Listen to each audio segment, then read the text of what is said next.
She was 7 months pregnant, on her hands and knees, scrubbing the bathroom floor of an $18 million mansion.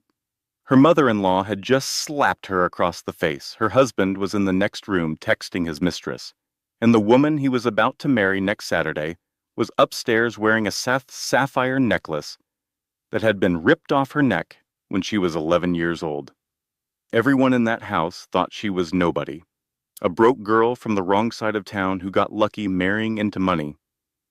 A maid, a doormat, a woman too weak to fight back. They had no idea, because the pregnant woman scrubbing that toilet owned the house. She owned every house they had, every car, every bank account. Every single thing the Bradford family thought belonged to them was already hers.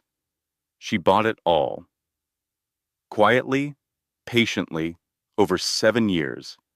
$452 million worth of patience. But that is not even the real story. The real story is why. Because 21 years ago, the woman who just slapped her did not just steal her family's fortune. She did something so much worse, something that nobody knew about, something that, when it comes out at that wedding in front of 200 guests and 3 news crews, will destroy the most powerful family in Atlanta in less than 15 minutes. This is the story of Tamara Hayes.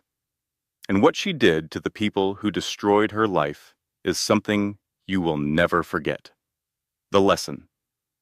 This story carries a truth that every woman needs to hear at least once.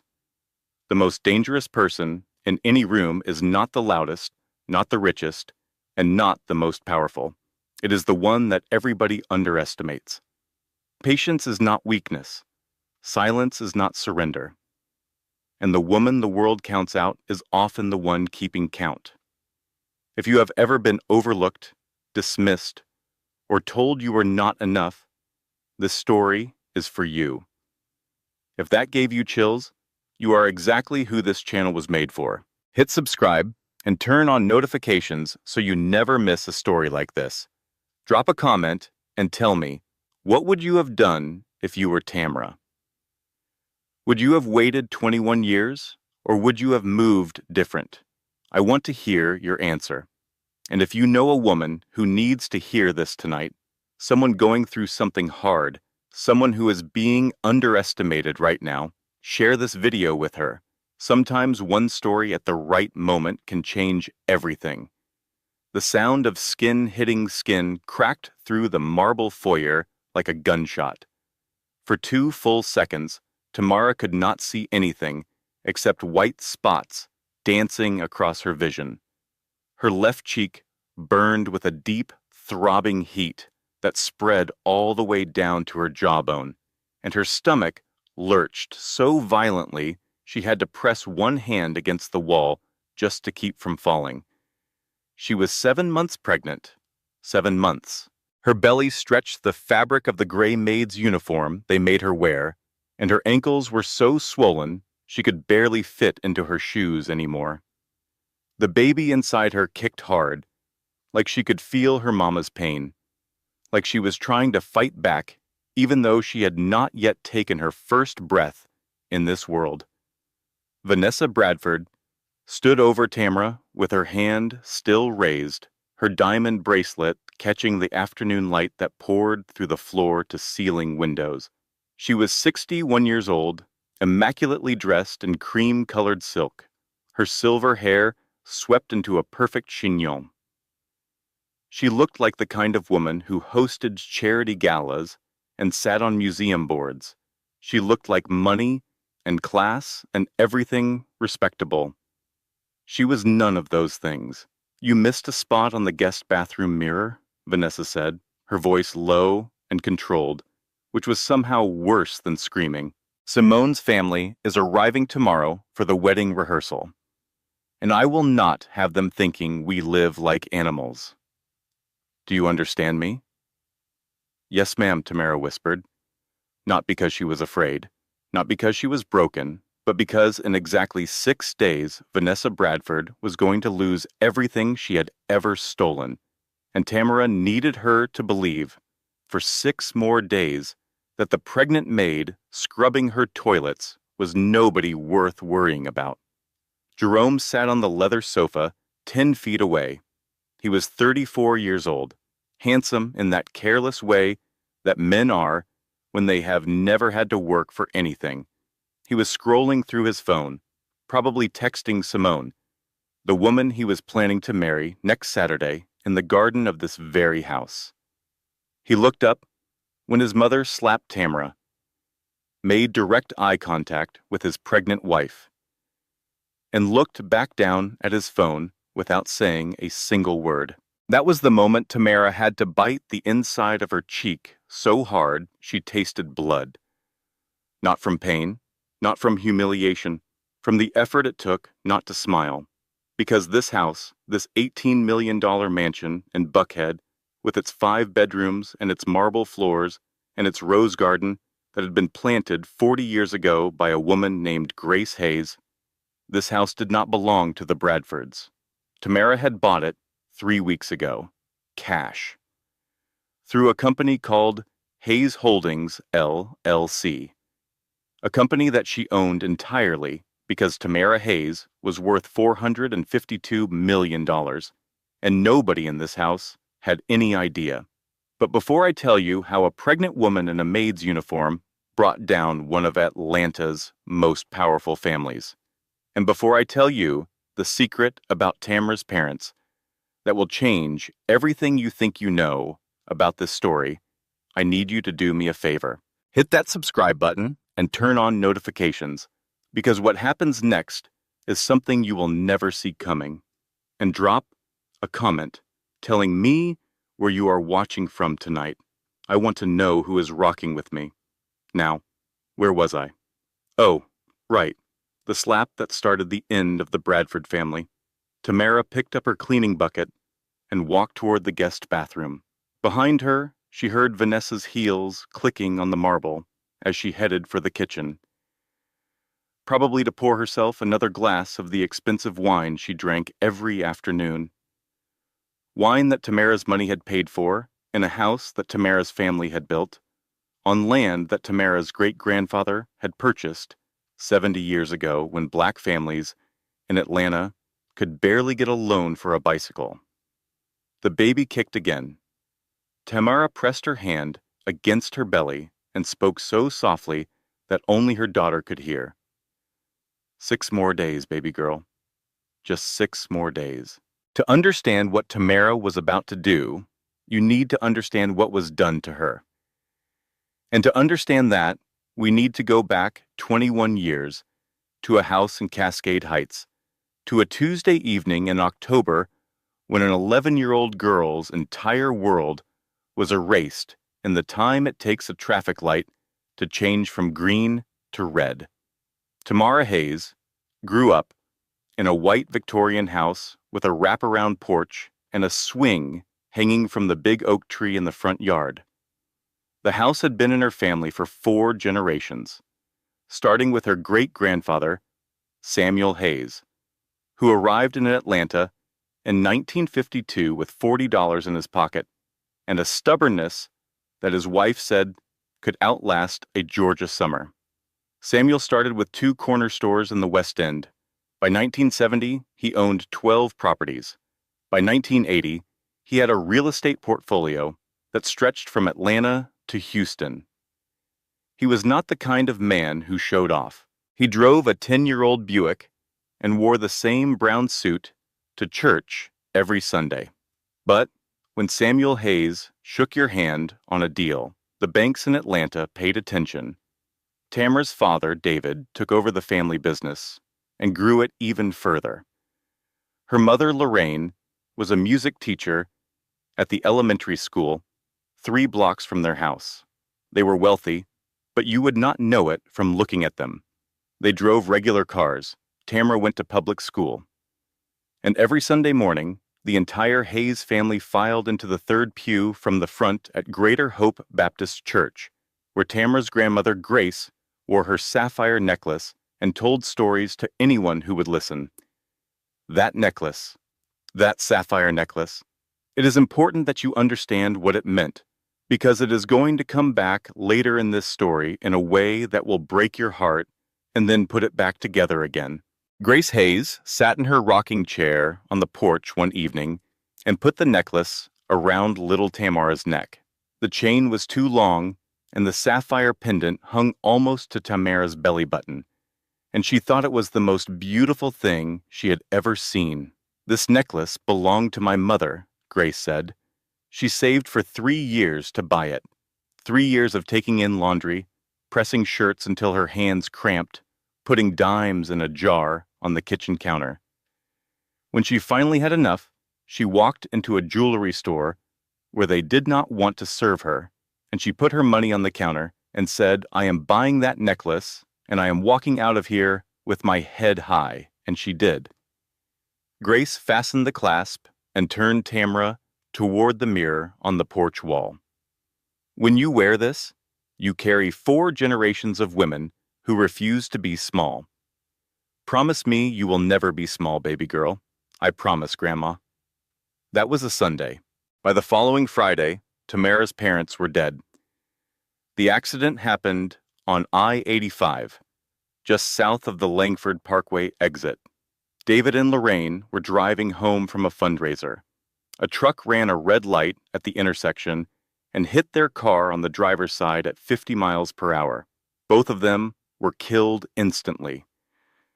The truck driver walked away with a bruised shoulder and a cut on his forehead. Tamara was at home with her grandmother when the police knocked on the door at 9:47 p.m. She remembers the exact time because she was watching the clock, counting the minutes until her parents came home so she could show her daddy the A+ she got on her math test. The police officer was young, and his voice shook when he told Grace Hayes that her son and daughter-in-law were gone. Grace made a sound that Tamara had never heard before and hoped she would never hear again. It was not a scream. It was something deeper than that, something that came from a place where words do not exist. 3 days later, Grace had a massive stroke. The doctor said it was brought on by extreme emotional distress. She survived, but she was never the same. She spent her remaining years in a care facility, sometimes recognizing Tamara, sometimes calling her Lorraine, sometimes just staring out the window at a world that had taken too much from her. And then the Bradfords came. It was Monday morning, 8 days after the accident. Tamara was sitting in the living room, in her pajamas, trying to understand a world where her parents simply did not exist anymore, when a black Mercedes pulled into the driveway. Vanessa Bradford walked into the Hayes home like she already owned it. She was 40 years old then, sharp-featured and expensively dressed, with a lawyer at her side and a stack of documents in a leather folder. She told the family housekeeper that David Hayes had taken out $12 million in loans from the Bradford family, secured against the Hayes properties. Now that David was dead, the loans were being called in, immediately. 11-year-old Tamara did not understand any of the words. She just knew that strangers were in her house, that the housekeeper was crying, and that within a week, movers were carrying out furniture that had been in her family for 4 generations, while Vanessa Bradford supervised with a smile that did not reach her eyes. Tamara stood on the front steps, clutching her grandmother's sapphire necklace. It was the one thing she had managed to grab from her mother's jewelry box. She held it against her chest like a shield. Vanessa noticed. She walked over to Tamara, bent down to eye level, and spoke in a voice so sweet it could have been mistaken for kindness. "That is a pretty necklace, sweetheart." But it was listed as collateral too, and she unclasped it from Tamara's neck, took it right off an 11-year-old orphan standing on the steps of her own family's home, straightened up, put it in her pocket, and walked away. Tamara watched her go. She did not cry. She did not scream. She just stood there, feeling the ghost of the chain on her neck, and made a promise to herself that was even stronger than the one she had made to her grandmother. Nobody from the community stepped in. Mrs. Patterson from church said she would look into it and never called back. Mr. Johnson, who had been David Hayes's business partner for 15 years, suddenly could not return phone calls. The Williams family next door closed their curtains when Tamara knocked. She entered the foster care system that Wednesday. Over the next 7 years, she was placed in 6 different homes. Some were kind, some were not. In all of them, she was the quiet girl who stayed up late reading, who never asked for anything, who kept a list in a spiral notebook that she hid under her mattress. The list had 2 columns. In the left column, she wrote down everything the Bradfords had taken, every property, every dollar amount, every document number she could remember or find in public records. In the right column, she wrote down everything she was going to take back. She updated that list every single week for 21 years. When Tamara aged out of foster care at 18, she had $43, a duffel bag, and a spiral notebook full of numbers. She also had something that no amount of money can buy and no amount of cruelty can destroy, which is the absolute bone-deep certainty that she was going to make things right. She worked 3 jobs. Mornings at a diner off Peachtree Street where the tips were bad, but the coffee was free. Afternoons at a hotel front desk where she taught herself to use spreadsheets and databases between check-ins. Weekends cleaning houses in Buckhead, where she walked past the Hayes family home at least once a month just to remind herself what she was working toward. She put herself through community college, then transferred to Georgia State University, where she majored in business with a minor in forensic accounting. Her professors said she had a gift for numbers. What they did not know was that her gift was fueled by something much more powerful than academic curiosity. It was fueled by a list in a spiral notebook. It was at Georgia State that she met Nina Watts.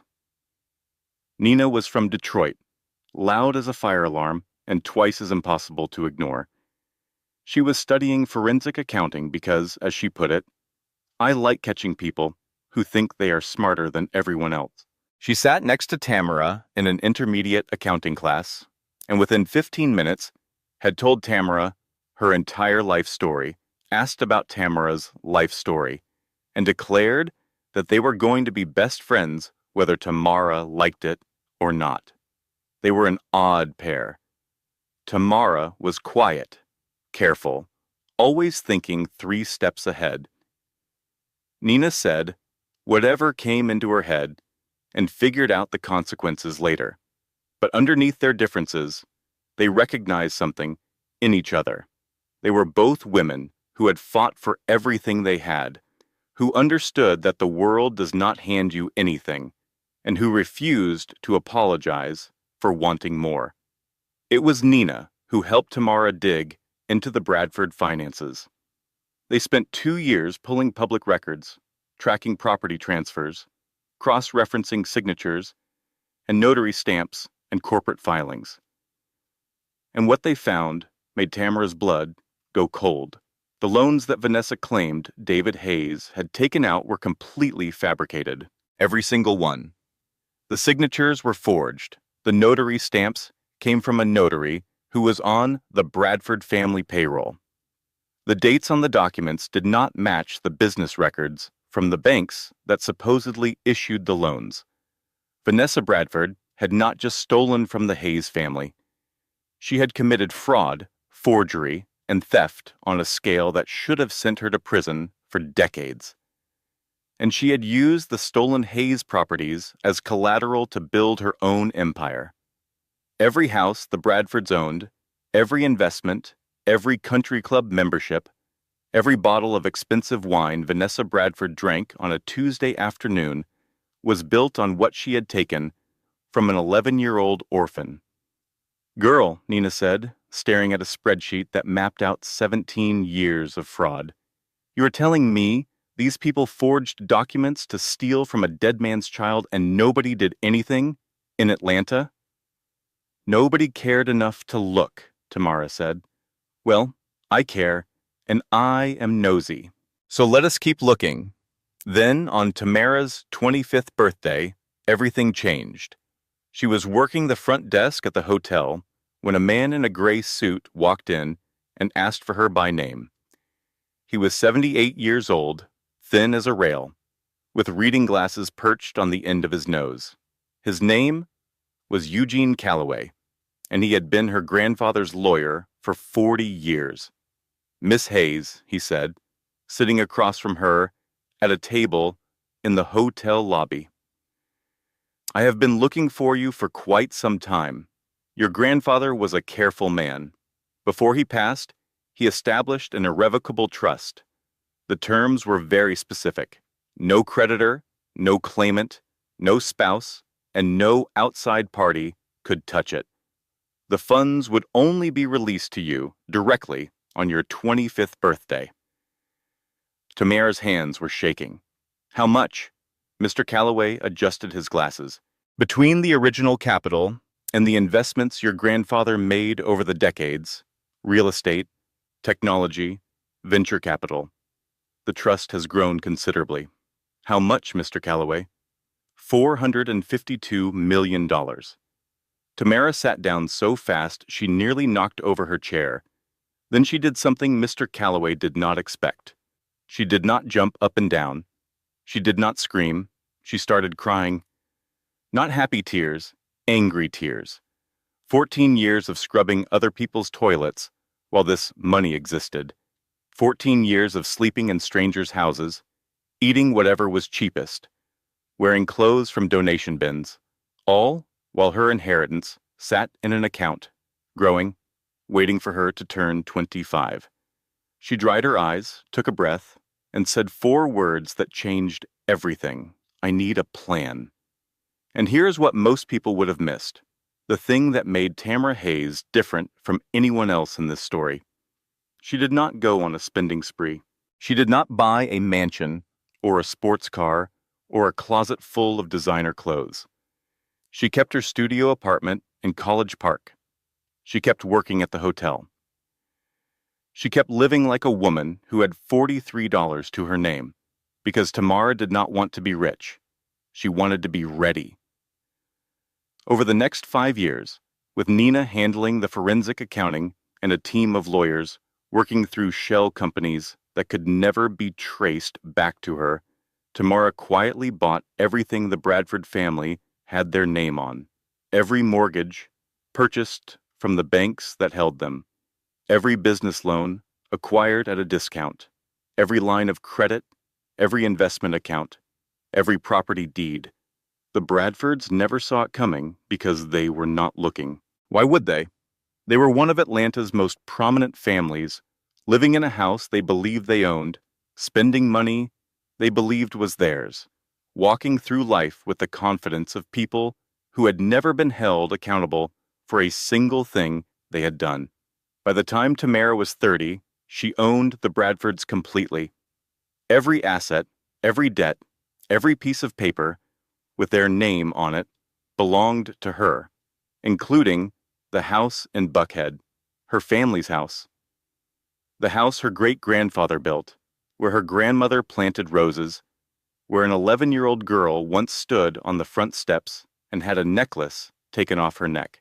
Now came the hard part, the part that would test Tamara in ways she never expected, the part where her heart betrayed her plan. Tamara met Jerome Bradford at a restaurant in Midtown where she was waitressing. This was part of the plan. She had tracked his favorite spots, knew his schedule, positioned herself where he would see her. The plan was simple. Get close to Jerome, gather information about the family's operations from the inside, and document everything for the eventual takedown. The plan was not to fall in love with him. Jerome came in on a Thursday night with 2 friends talking loudly about business deals that Tamara knew were mostly fiction. He was handsome in a way that annoyed her, with an easy smile and the kind of confidence that comes from never having been told no. He noticed her immediately, asked for her name, left a tip that was 3 times the bill. He came back the next Thursday, and the next, always requesting her section, always finding reasons to talk a little longer. Tamara reported everything to Nina, who had opinions. "You are telling me you are going to date the man whose family destroyed your life," Nina said, on the phone at 1 in the morning. "Tamara Denise Hayes, have you completely lost your mind? I am going to study him, Nina. There is a difference." "Girl, that is what every woman says right before she catches feelings. I have a PhD in forensic accounting, and even I know that math does not add up." But Tamara was confident. She was in control. She had spent 20 years building emotional walls so thick that nothing could get through. She would get close to Jerome, learn what she needed to learn, and walk away. That was the plan. The problem was Jerome Bradford, not the version of Jerome she expected, not the arrogant, entitled rich boy she had prepared herself to despise. The real Jerome, the one who showed up when no one was watching, was more complicated than that. He brought her soup when she mentioned she was getting a cold. He listened, actually listened, when she talked about her classes at Georgia State. He remembered small things, like the fact that she preferred water with no ice and that she was reading a book about the history of the West End. He told her about his own life with a vulnerability that seemed genuine, how he felt like he could never live up to his mother's expectations, how he sometimes wished he had been born into a different family. And here is the thing about Tamara that made her both stronger and more vulnerable than anyone else in this story. She had spent 21 years without love, without family, without anyone who looked at her and saw something worth protecting. So when Jerome Bradford looked at her like she was the most important person in the room, some part of her, the part that was still an 11-year-old girl, standing on the front steps of her family's home, that part wanted to believe it was real. They dated for 6 months. He proposed at a restaurant in Midtown with a ring that was modest by Bradford standards, which Tamara found oddly touching. She said yes, and the taste of the word was bitter and sweet at the same time. They were married at the courthouse. Vanessa attended, wearing an expression of barely concealed satisfaction that Tamara could read like a book. For 2 years, they were actually happy, or something close to it. Jerome did not know about her money. He thought she was a waitress putting herself through school. And there were mornings when Tamara woke up next to him and felt something she had not felt since she was 11. She felt like she belonged somewhere. She told Nina this on the phone one night, and the silence on the other end lasted so long, Tamara thought the call had dropped. Nina finally spoke. "Tam, do you love him? I think I might." More silence. "Oh, honey. Oh, no." And this is something worth pausing on, because it applies to more people than just Tamara. There is a difference between loving someone and loving the way someone makes you feel. Jerome made Tamara feel chosen, seen, wanted. And after 21 years of being invisible, that feeling was like water in a desert. But feelings are not facts. And the fact that someone can make you feel loved does not mean they actually love you. The truth came crashing in on a Wednesday night. Tamara came home early from a shift. The apartment was quiet, except for Jerome's voice coming from the bedroom. She stopped in the hallway, not because she was suspicious, but because something in his tone made her freeze. It was the voice of a man making a report, not having a conversation. "Yeah, Mama, I am working on it." "No, she has not mentioned any inheritance." I know. Give me more time. She trusts me. I just need a little more time." Tamara pressed her back against the hallway wall. Her hand went to her chest where her grandmother's necklace used to hang.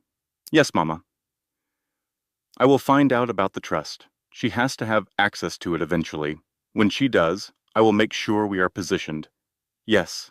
I love you too, Mama." The phone clicked. Jerome walked out of the bedroom. humming to himself, and nearly ran into Tamara. "Hey, babe, you are home early." She looked at his face, the same face that had looked at her with what she thought was love, and she saw it clearly for the first time. The performance. The careful construction of a man pretending to be something he was not. Just like his mother. She smiled. "Just got off shift early. How was your day?" "Good. Real good." He kissed her forehead and walked to the kitchen to get a beer, and Tamara stood in the hallway, feeling something she had not felt in 2 years. The old feeling, the familiar one, the cold, clear, razored edge of purpose. She called Nina at 2 in the morning. Nina found Tamara sitting on the floor of her apartment, still in her work uniform, eyes dry. He knew the whole time, Tamara said. His mama told him, probably before he even walked into that restaurant. Every date, every "I love you," every time he held me, all of it was a job. Nina sat down next to her on the floor. Did not say "I told you so." Did not say anything for a long time. Just sat there. "So what do we do now?" Nina asked quietly. "We go back to the original plan. But now it is personal. What happened next took 3 years. 3 years of Tamara playing the role of the sweet, grateful wife who did not understand business or money or anything beyond keeping the house clean and dinner on the table. 3 years of Vanessa's daily humiliation. There are classes you can take, Vanessa would say at family dinners, sipping wine, to learn how to present yourself in society. I could recommend someone. That dress is interesting, she would say, looking Tamara up and down. Is that from one of those discount stores? Jerome never said anything. Every time his mother dug the knife in, he looked at his phone or suddenly needed to make a call. Tamara tracked his silence the way a scientist tracks data points, documenting each moment of cowardice, building a case not for court, but for her own heart, proof that the man she had loved was not worth grieving. When Tamara told Jerome she was pregnant, she watched his face with the precision of a woman who had spent years learning to read the people who hurt her. And she saw something extraordinary. For exactly 1 second, maybe less, genuine happiness crossed Jerome's features. Real joy, the kind that starts in the eyes and works its way down to the mouth. She saw the man he might have been if Vanessa had not hollowed him out and filled him with her own ambition. Then he glanced at his mother across the dining room table, and the happiness was replaced by something cold and practiced. "Are you sure it is mine?" he said.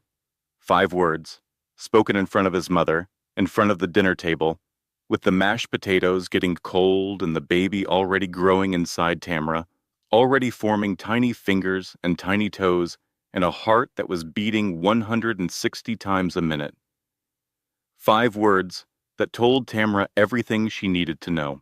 Whatever piece of the real Jerome had existed, Vanessa had killed it a long time ago. The mistress came next, Simone Ledoux from New Orleans.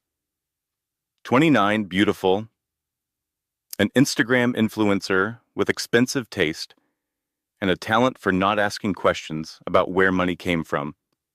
Jerome started bringing her around the way you introduce a slow poison. First, she was a work colleague, then a friend, then she was sleeping over, then she was living in the house, decorating the master bedroom with throw pillows she ordered online, while Tamara slept in a room that used to be a storage closet. Vanessa delivered the final terms over breakfast one morning, speaking in the measured tone of a woman who had been rehearsing cruelty her entire life. "Jerome has found someone more suitable," Vanessa said, buttering a piece of toast. "You can stay and earn your keep. God knows you are used to cleaning, or you can leave with nothing. Your choice." Tamara thought about the phone in her pocket. One call to Nina and the Bradfords would be on the street by morning. One call, and it would all be over. But the wedding was in 3 weeks.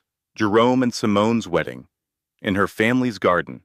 And Tamara wanted everyone there, every person who had turned their back on an 11-year-old orphan, every society friend, every church member, every coward who had closed their curtains and unplugged their phones. She wanted an audience. "I will stay," Tamara said. Vanessa smiled. Smart girl. For 4 months, Tamara cleaned. She scrubbed 5 bathrooms every day, washed Simone's laundry, and cooked meals she was not allowed to eat at the family table.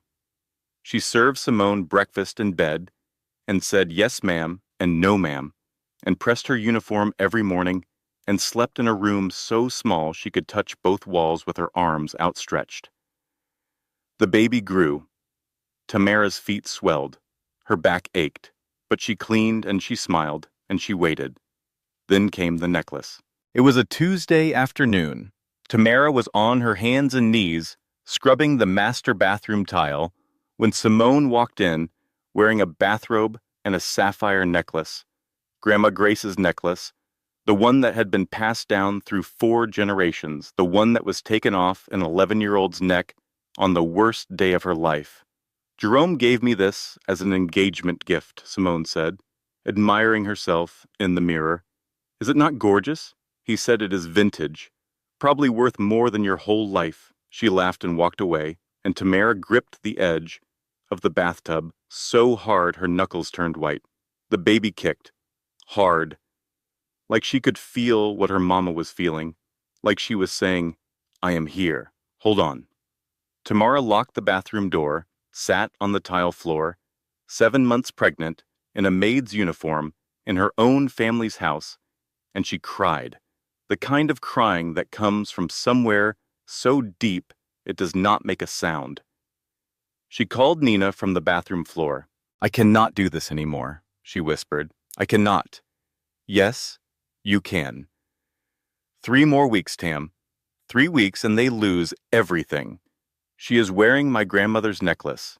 That woman is wearing my grandmother's necklace, and she does not even know what it means. Then in 3 weeks, you are going to take it back. And she is going to know exactly what it means. With 2 weeks left before the wedding, Tamara and Nina worked through the final details of what Nina had started calling Operation Rose Garden, named after the roses Tamara's grandmother had planted 40 years ago that were still blooming outside the kitchen window. The plan was layered. On the day of the wedding, a process server would enter the garden at exactly 10:01 a.m. and serve eviction notices. Tamara would reveal her identity. News crews would arrive at 10:15. A retired judge who owed Nina a favor had expedited the eviction paperwork. But Nina had also found something new, something that changed the scale of everything. While digging through the Bradford financial records, Nina discovered that Vanessa had been siphoning money from the family's investment accounts for years, moving it through a series of transfers that ended in an offshore account in the Cayman Islands. $6 million. Even Marcus Bradford did not know about it. "Your mother-in-law has been stealing from her own family," Nina said. "She has got $6 million sitting offshore that nobody knows about." "That woman stole from a dead man's child," Tamara said. "You think she would not steal from her own husband?" Nina leaned back in her chair. "Okay, I need to say this out loud just to make sure I have it right. We have property fraud, document forgery, embezzlement, offshore tax evasion, and she slapped a pregnant woman in a maid's uniform. Is there anything this woman has not done? You will find out on Saturday." Nina paused. "What does that mean?" "It means there is something else, something worse than all of it, and I am not ready to talk about it yet." During those 2 weeks, Tamara also visited someone she had not seen in a long time, Pastor Michael Hayes, her great-uncle, who ran a small church in the West End. He was 68 years old, with a voice like warm gravel, and hands that were always folded, like he was either about to pray or had just finished. He was the only family Tamara had left, and he did not know about her money or her plan. They sat in his tiny office behind the sanctuary, drinking coffee from mugs that did not match.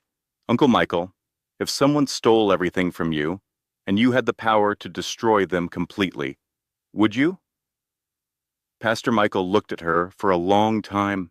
Depends on what it cost you, baby girl. What do you mean? I mean, revenge has a price, and the bill always comes due. You can get justice without losing your soul, but you have to know the difference. What is the difference? Justice is about making things right. Revenge is about making someone feel what you felt.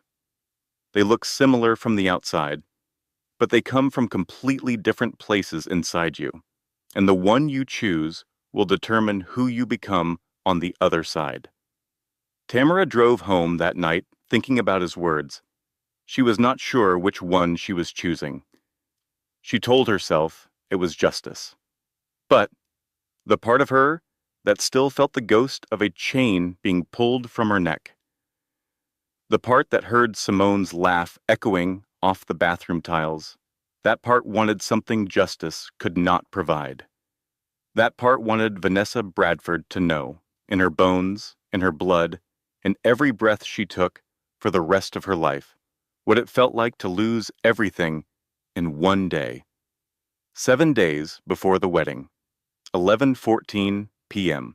Tamara was in her tiny room off the kitchen, lying on the narrow bed, with her hands on her belly, going over the timeline in her head for the 1,000th time, when someone knocked on her door. She opened it to find Marcus Bradford. He was Jerome's father, 63 years old, a man who had once been tall and commanding but now looked like someone had let the air out of him. His eyes were bloodshot. His breath smelled like bourbon. But there was something in his expression that Tamara had never seen before. It looked like the face of a man standing at the edge of a cliff, trying to decide whether to step forward or back. "I know who you are," he said. Tamara's blood went ice cold. "I have always known. You look exactly like your mother. Same eyes, same chin, same way you hold your head when someone is trying to make you feel small." He sat down heavily in the only chair in the room. "I want you to know something. Those loans, the ones Vanessa said your father took out, they were fake.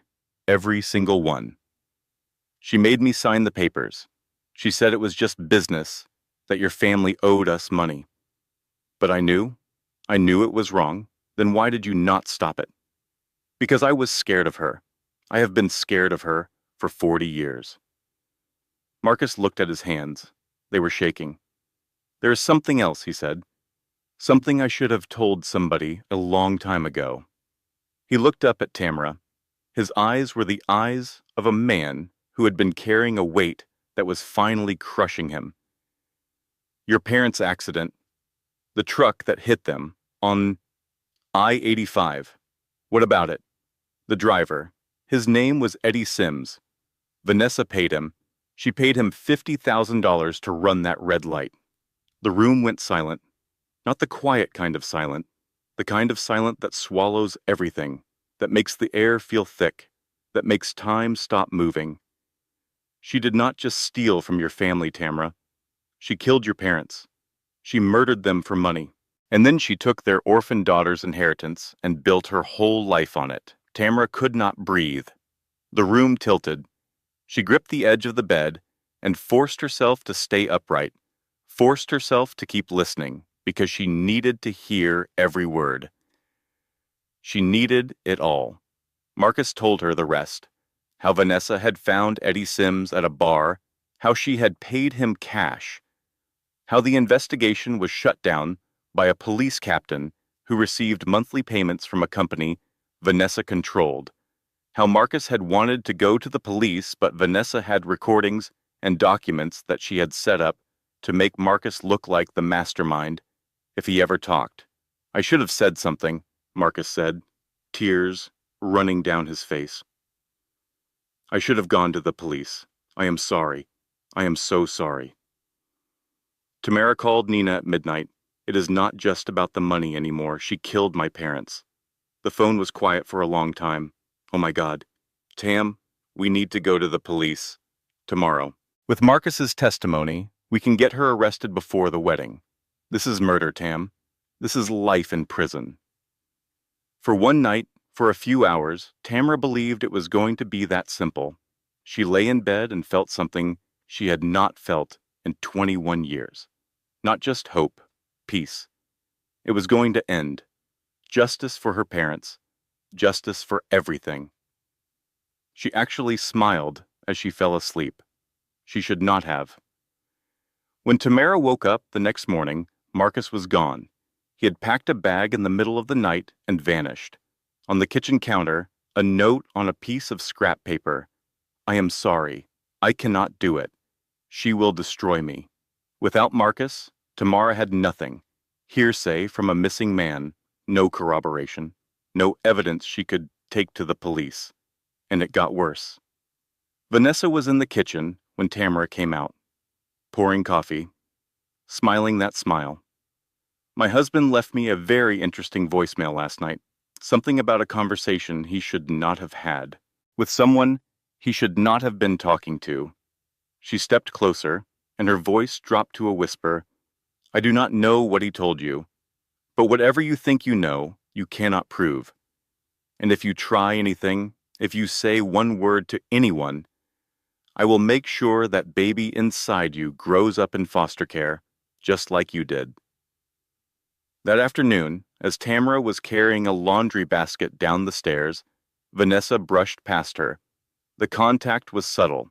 It could have been accidental. It was not. Tamara lost her balance, caught herself on the railing, but the impact sent a jolt through her body that triggered contractions. She was rushed to the hospital. The doctors said the baby was fine, but her blood pressure was dangerously high. Ma'am, the doctor said, standing at the foot of her hospital bed. You are 7 months pregnant, and your blood pressure is at a level that concerns me greatly. Whatever is going on in your life, you need to step back from it, or you are risking premature labor. Nina sat in the chair beside the bed. For once in her life, she was not making jokes. Say the word, Tam. Say the word, and we walk away. We take the money, we move to another state, we start over. Let them rot on their own. Tamara looked at the monitor, showing her baby's heartbeat. Strong, steady, 158 beats per minute. No. But we need a new plan, because now it is not just about the fraud. It is about my parents, and I need proof Vanessa cannot run from. Nina did what Nina did best. She dug. She spent 3 days making phone calls, pulling records, knocking on doors. And she found Detective Carl Odom. Odom was retired Atlanta PD, 55 years old, with a salt and pepper beard and the careful movements of a man who had spent 30 years learning that the truth rarely shows up on schedule. He had investigated the Hayes car accident 21 years ago. He was the one who flagged the inconsistencies, and he was the one who got punished for it. They met at a diner in East Atlanta. Odom ordered black coffee and a piece of sweet potato pie and laid out what he knew. I knew that case was wrong from day one, he said. The truck driver, Eddie Sims, did not have a scratch on him except for a small cut on his forehead. And he had $50,000 in a bank account that he could not explain. A man who drove a truck for a regional shipping company. What happened to the investigation? My captain told me to close it. I pushed back. I said the evidence did not support the ruling, got transferred to traffic duty for 6 months. When I came back, the case file had been lost. I kept my own copies. Odom pulled a folder from his bag. Inside were photographs, bank records, the truck driver's original statement before it was altered by someone at the precinct, and something else, something that made Tamara's hands go still on the table. Eddie Sims died 5 years ago, Odom said. Liver failure. But before he died, he made a confession, recorded by his daughter, on tape. He slid a small USB drive across the table. He said a woman approached him at a bar 2 weeks before the accident, offered him money to cause a collision at a specific location on I-85 at a specific time. He described the woman. "Let me guess," Nina said. "Late 40s, well-dressed, southern accent so thick you could pour it on pancakes. That is Vanessa Bradford exactly." Tamara held the USB drive like it was made of glass. 21 years. 21 years of wondering, of suspecting, of knowing in her gut that her parents' deaths were not an accident, but having no proof. And now she was holding it in her hand. The plan evolved. The wedding confrontation would proceed as designed, but now there was a second layer. Not just financial fraud, murder. And Detective Odom was willing to testify. Nina coordinated the logistics with the same energy she brought to everything. "Let me make sure I have this straight," she said, reading from her notes. "Saturday at 10:01, the process server enters the garden. At 10:05, you step forward and reveal your identity. At 10:10, Detective Odom presents the murder evidence. At 10:15, news crews arrive, and the federal prosecutor I went to law school with is standing by to make a call. That is right. Tam, when they make the Netflix movie about this, I want to be played by someone with good edges and a wardrobe budget. Can we focus?" I am focused. I am focused on my legacy. But 4 days before the wedding, the plan almost died. It started with Simone finding a piece of paper, one document, a property transfer summary from Hayes Holdings, LLC, that Tamara had left in her room. It was careless. One mistake in 5 years of perfect execution, and it was nearly fatal. Simone brought it to Jerome. Jerome brought it to Vanessa, and Vanessa saw the name Hayes and understood immediately. That night, Vanessa came to Tamara's room. "Hayes Holdings, I knew there was something wrong about you. You think you can outplay me? I have been running this city since before you were born." Then came the threat. Sign over control of Hayes Holdings by Friday, or Vanessa would use her connections to have Tamara declared an unfit mother. She had a judge who owed her favors. She had a social worker she had donated to for years. "You will have that baby in a hospital, and when you wake up, she will be gone, just like everything else you have ever had." The next day, Nina was confronted at the county records office by a private investigator working for Vanessa. He handed her an envelope containing photographs of Nina at her apartment, at the diner with Odom, at the bank where she managed the shell companies. Vanessa was threatening to report Nina for financial fraud, which would trigger an investigation that could freeze all of Tamara's accounts and block the eviction. Nina called Tamara, her voice shaking for the first time since they had met. "She knows about me, Tam. She knows about the shell companies. If she files that complaint, everything freezes. Saturday does not happen."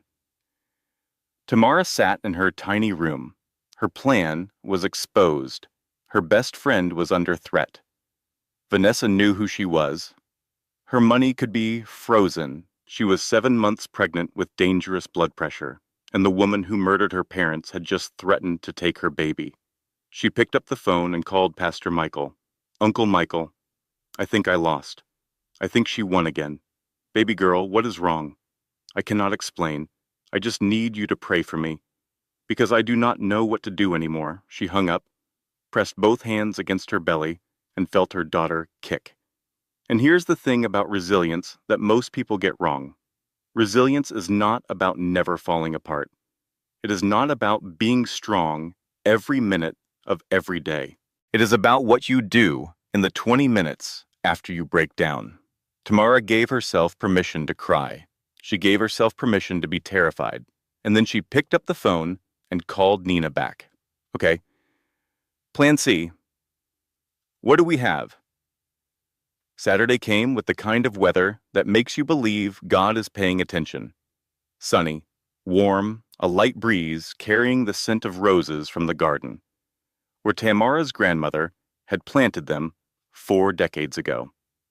Here is what had happened in the 48 hours since everything fell apart. Nina had contacted the federal prosecutor she knew from law school.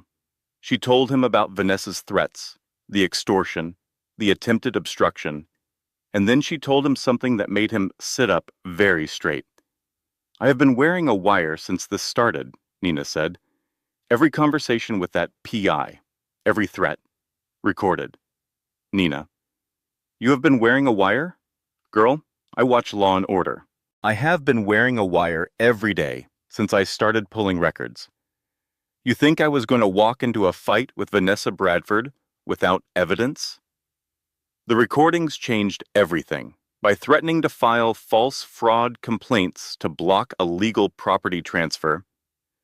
Vanessa had committed federal extortion. The prosecutor agreed to hold off until Saturday. He wanted to see how far she would go. Then came one more development. At 6 a.m. Saturday morning, Marcus Bradford walked into the Buckhead Police Precinct. But he was not filing a report against Tamara. He was recanting. In the days since he had run, Marcus Bradford had driven to a motel in Macon and sat in a room for 72 hours drinking bourbon and staring at the ceiling. And somewhere in those 72 hours, he made a decision. He was tired. Tired of being afraid. Tired of being Vanessa's puppet. Tired of knowing that he had helped destroy a family and done nothing to make it right. He gave a full statement to the police. The forged documents, the bribed officials, Eddie Sims, the $50,000, everything. Nina called Tamara at 6:30 a.m. Marcus is at the precinct. He is talking. He is telling them everything. Everything? Everything, including the murder. Tam, we are back on. All systems go. Tamara stood in front of the mirror in her tiny room. Maid's uniform, pregnant belly, swollen ankles, dark circles under her eyes from months of sleeping in a room the size of a closet. She looked like the least powerful person in the Bradford household. She looked exactly the way she wanted to look. The guests began arriving at 9:30.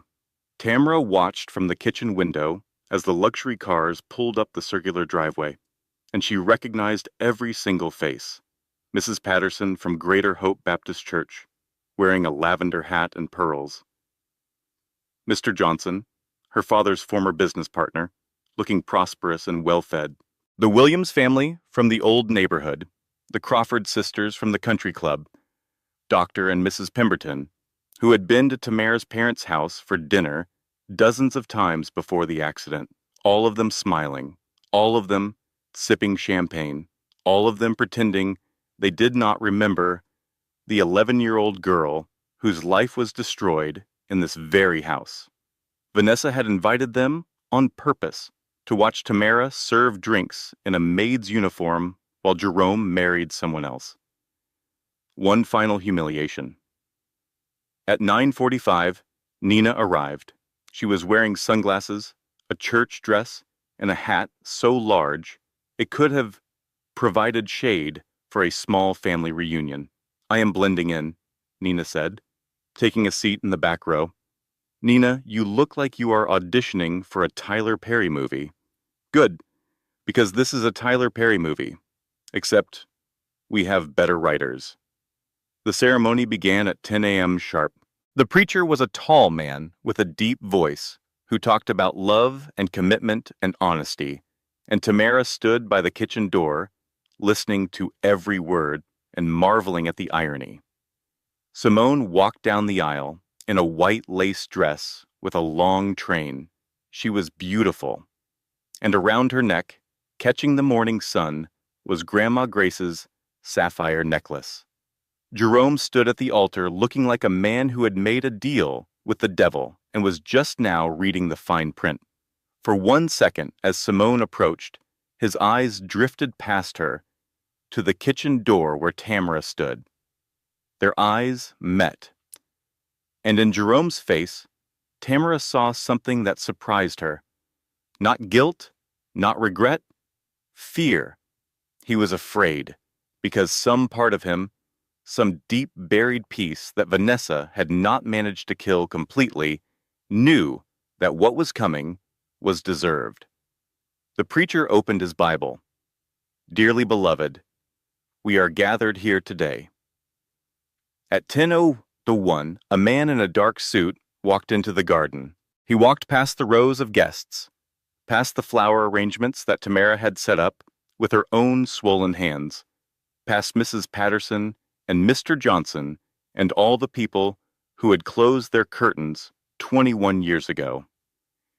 He walked right up to the front, where Jerome and Vanessa stood, and he spoke in a voice that was calm and clear and loud enough for everyone to hear. Jerome Bradford, Vanessa Bradford, you are being served with eviction notices. This property has been sold to Hayes Holdings, LLC. The documents are in order. The music stopped. Simone froze mid-step. Jerome snatched the papers and stared at them like they were written in a language he did not speak. What the hell is this? This is a private event. Vanessa pushed through the crowd, her face twisted with a rage that finally cracked the polished surface she had maintained for 40 years. This is a mistake. We own this property. We have owned it for 20 years. And then Tamara stepped forward. She walked out of the kitchen doorway into the garden. Maid's uniform, pregnant belly. Every eye in the garden turned to her, and the silence was so complete that you could hear the bees moving between the rose bushes.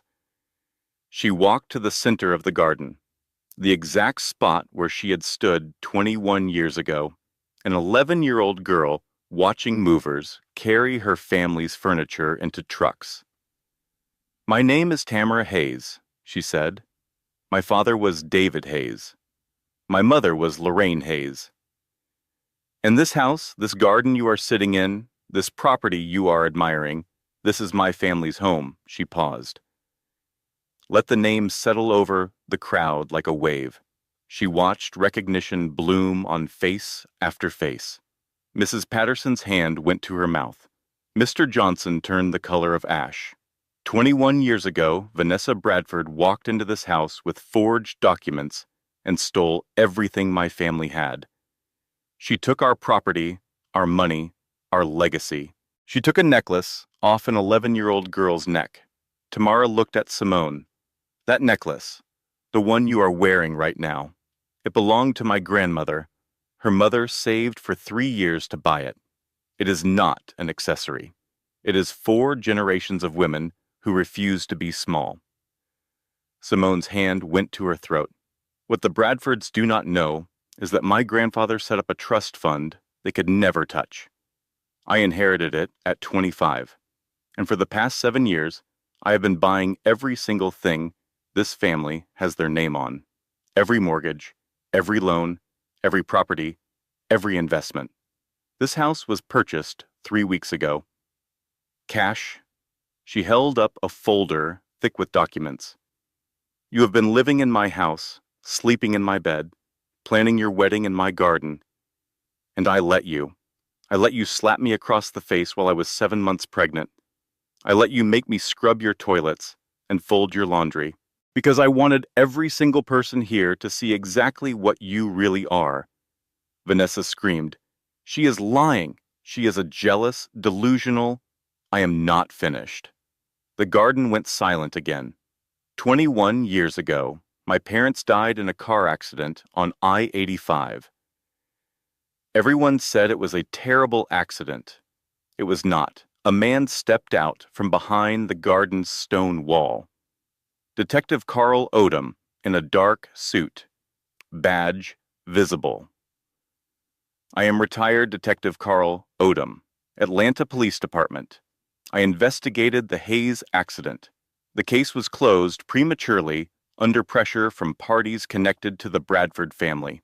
He held up a folder. I have bank records showing $50,000 was transferred to the truck driver 3 days before the accident. I have a deathbed confession from the driver himself, recorded on tape, identifying a woman matching Vanessa Bradford's description as the person who hired him. And I have evidence that the investigation was obstructed by a police captain who received payments from a company Vanessa Bradford controlled. Nobody moved. Nobody breathed. Tamara's voice shook, not from fear, from 21 years of grief that finally had somewhere to go. You did not just steal from my family, Vanessa. You killed my mama and my daddy. You murdered them for money. And then you stood on the steps of this house and took a necklace off their orphan daughter's neck and smiled while you did it. The crowd erupted. Some people were crying. Some were recording on their phones. Mrs. Patterson was weeping into her hands. Mr. Johnson looked like he was going to be sick. Vanessa lunged for Tamara, but 2 security guards appeared and held her back. She was screaming words that did not form coherent sentences. Her perfect composure shattered into 1,000 pieces. Tamara walked slowly to Simone, who stood frozen in her wedding dress, tears cutting tracks through her makeup. I would like my grandmother's necklace back now, Tamara said. Simone unclasped it with trembling hands. I did not know, I swear I did not know any of this. Tamara took the necklace, held it against her chest. And for one moment, she was not a billionaire, or an avenger, or a wife, or a victim. She was just a girl, getting something back that never should have been taken. At 10:15, the news vans arrived. Behind them, 2 unmarked federal vehicles. Nina's recordings of Vanessa's extortion threats, combined with Detective Odom's evidence, and Marcus Bradford's statement, had given the prosecutor everything he needed. Vanessa Bradford was handcuffed in the garden of the house she had stolen, in front of every person she had ever intimidated and impressed, wearing a $2,000 dress and an expression of pure disbelief. You cannot do this to me. I am Vanessa Bradford. I built this city. The agent putting on the handcuffs spoke calmly. Ma'am, you have the right to remain silent.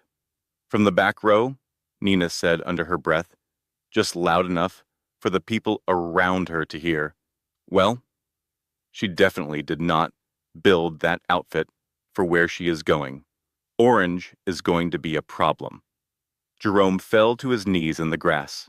He reached for Tamara, and the gesture was so pathetic, so empty of everything that should have been in it for the past 3 years, that Tamara almost felt sorry for him. Almost. Please, Tamara. I did not know about your parents. I swear, we can work this out. I will do anything. Tamara looked down at the man she had loved despite knowing better, the man who could have been different and chose not to be, the man who let his mother slap his pregnant wife and went back to scrolling his phone. You had 9 months to be a father to this baby, she said. You called her illegitimate. You made me scrub your mistress's bathroom at 7 months pregnant. You looked me in my eyes every single day and chose your mother's money over your own family. Every day, Jerome, you chose wrong every single day. She turned to walk away, then stopped. There is nothing to fix. There never was, because the man I needed you to be never existed. You were always exactly who your mother raised you to be, and that is the saddest thing about all of this. 3 months later, on a Tuesday evening in October, Tamara sat in a rocking chair in the nursery of the Hayes family home. It was the same room where she had slept as a child, repainted now in soft yellow, with white curtains that moved gently in the breeze from the open window. In her arms, her daughter Grace slept with the absolute peace of a baby who has never known fear. Grace Lorraine Hayes, 7 pounds, 4 ounces. Named after her great-grandmother and her grandmother, 2 women who never met each other in life but were connected by a sapphire necklace and a refusal to be made small. The Bradford family was gone, not just from the house, from everything. Vanessa Bradford was awaiting trial on charges of murder, conspiracy, fraud, forgery, embezzlement, extortion, and obstruction of justice. 3 different lawyers had quit her case because she kept threatening them. She was being held without bail in the Fulton County Jail, where the wine selection was considerably less impressive than what she was accustomed to. Marcus Bradford had pled guilty to accessory after the fact and conspiracy. In exchange for his full testimony against Vanessa, he received a reduced sentence. During his allocution, he broke down and apologized to Tamara directly, looking at her from across the courtroom with the hollow eyes of a man who had spent 40 years as a coward and knew it. Jerome Bradford moved to Charlotte, North Carolina.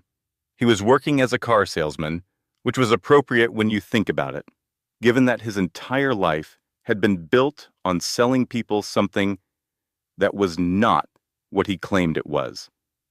He sent one letter requesting visitation with Grace.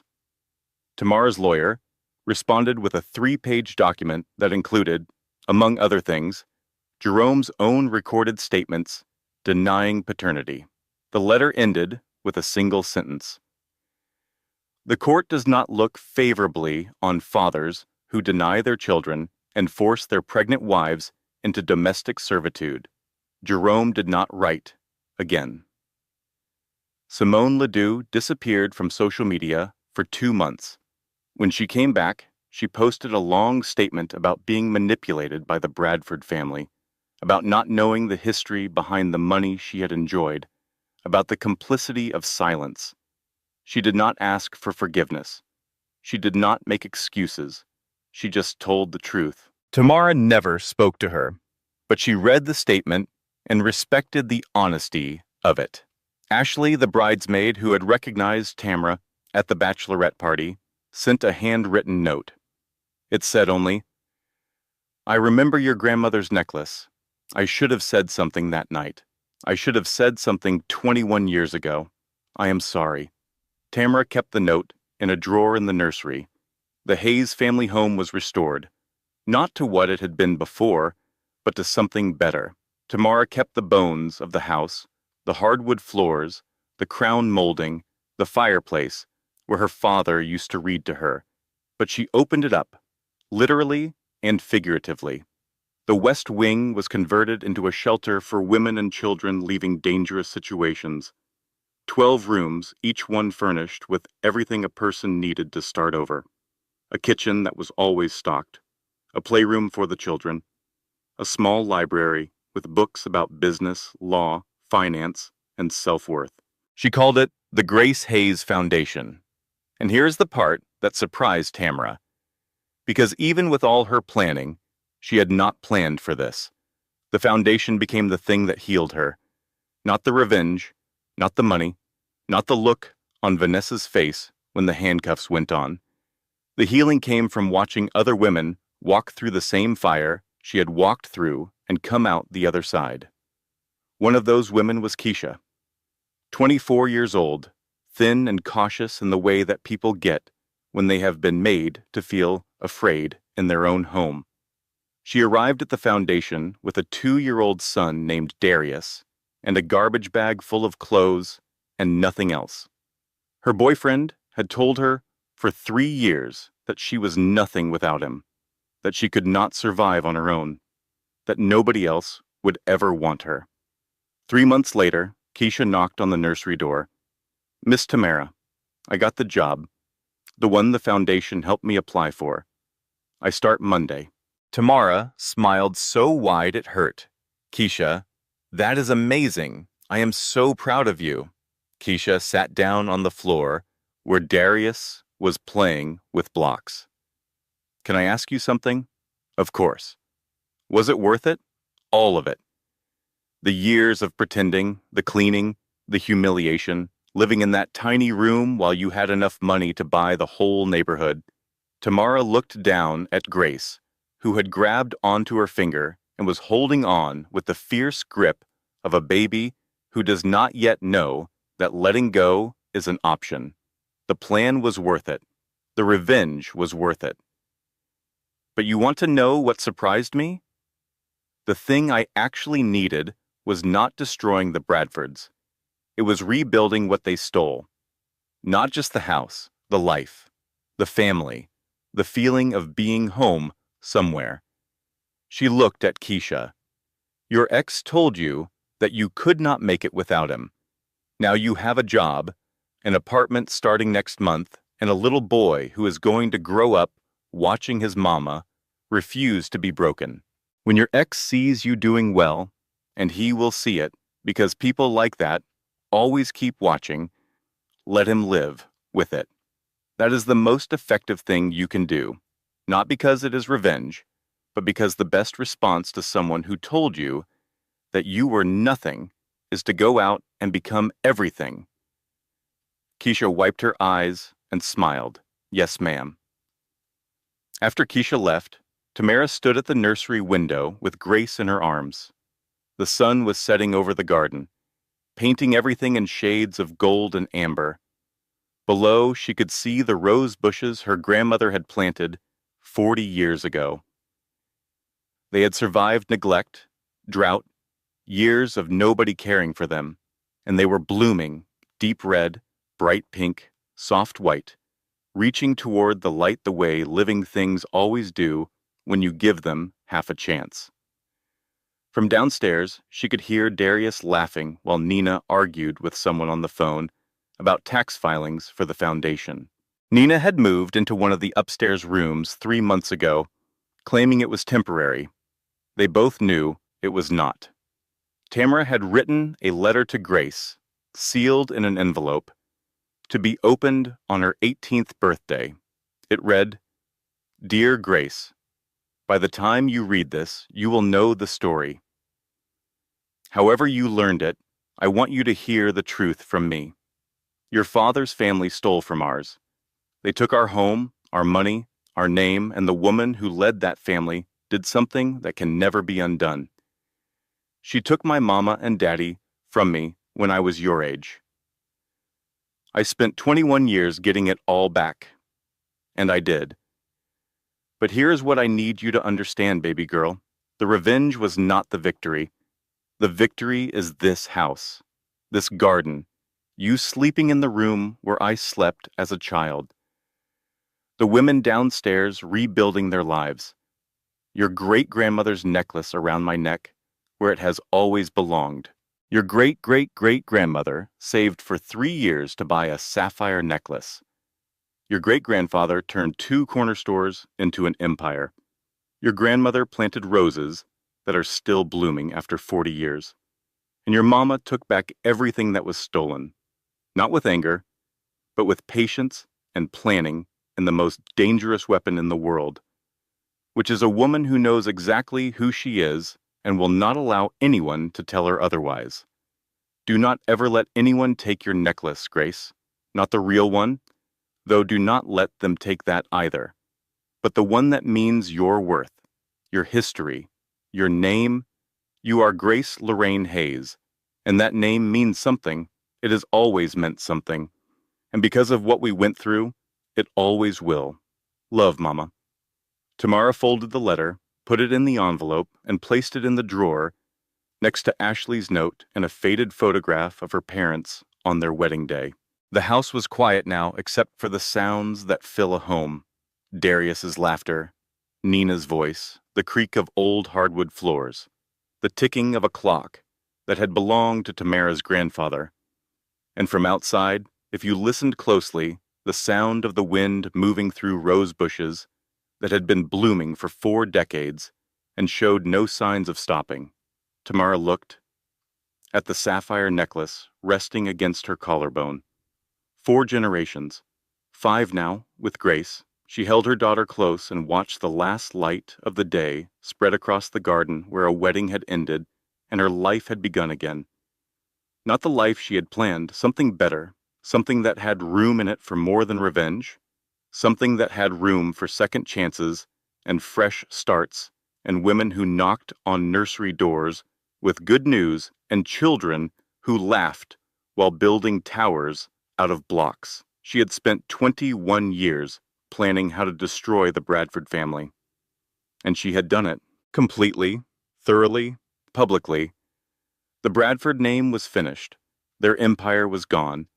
Their matriarch was in prison. Their son was selling cars in another state. But the thing that Tamara Hayes would remember most, the thing she would carry with her for the rest of her life, was not the look on Vanessa's face when the handcuffs closed.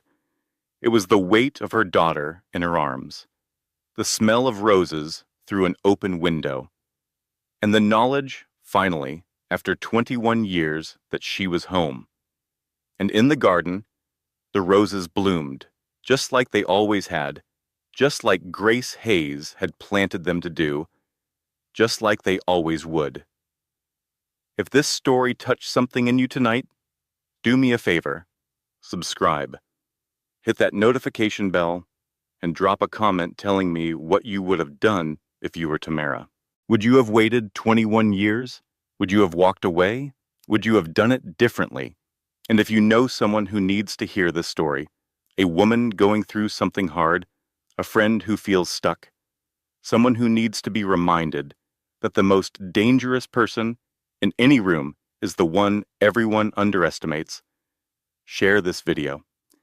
Because stories like this do not just entertain. They remind us who we are. They remind us what we are capable of when we refuse to be made small. Until next time, stay strong, stay patient, and never let anybody take your necklace. Closing credit. This content was carefully researched, developed, and manually crafted by our creative team to deliver meaningful storytelling with real emotional value. Every character, every scene, and every turning point was designed not just to entertain, but to inspire. We believe stories have the power to remind people who they are and what they are capable of. Thank you for watching, and thank you for being part of this community.